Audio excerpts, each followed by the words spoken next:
আমরাও যে পারি আসলে ভেত বাঙালি নই, সেটা যাতে সবাইকে আমরা আসলে সবার কাছে এই মেসেজটা পৌঁছাতে পারি।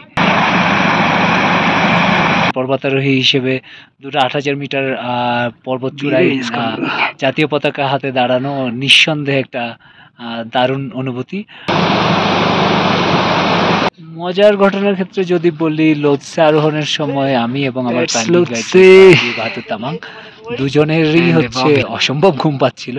এটা একটা কারণ হতে পারে, আগের রাতে হচ্ছে আমি এবং বীরে হচ্ছে সাউথ কল, এভারেস্টের সাউথ কল ৭,৯০০ মিটার উচ্চতার, সেখানে হচ্ছে অক্সিজেন ছাড়াই ঘুমিয়েছিলাম।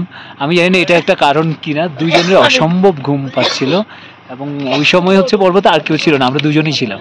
সো আমার কাছে চা ছিল ফ্লাস্কের থার্মোসে, বাট হচ্ছে এমন কোনো জায়গা পাচ্ছিলাম না যেখানে আসলে চাটা খাওয়া যায়। তো একবার এমনও হয়েছে, শেষে গ্যাস লাইট বের করে লাইটার বের করে মুখের আশপাশে ধরছিলাম যাতে ঘুমটা একটু হলেও তাড়ানো যায়। চা থাকা সত্ত্বেও হচ্ছে উপযুক্ত জায়গার অভাবে সেটা খাওয়া যাচ্ছিল না।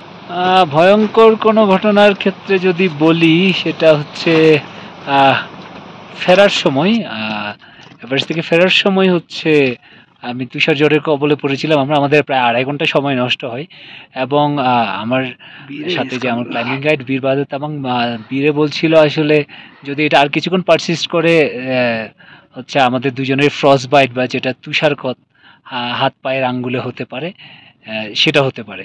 তো এইটা একটু ভয়ের ব্যাপার ছিল, কারণ আমরা এমন একটি গিরিশিরায় অবস্থান করছিলাম যেখানে আসলে কোনো পাথর বা কোনো কিছুর আড়াল ছিল না। আমরা একদমই হিমালয়ের ছায়ায় বাস করা একটা দেশ আর কি।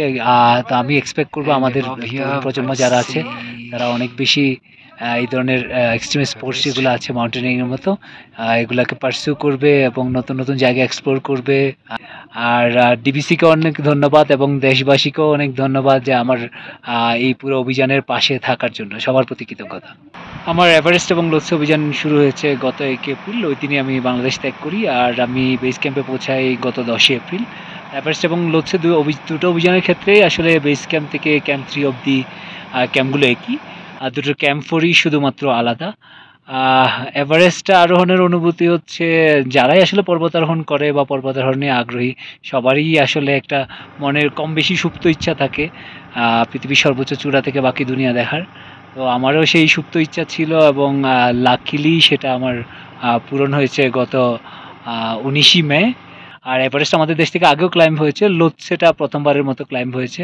তো সেজন্য সেটা আমার জন্য দারুণ একটা অনুভূতি।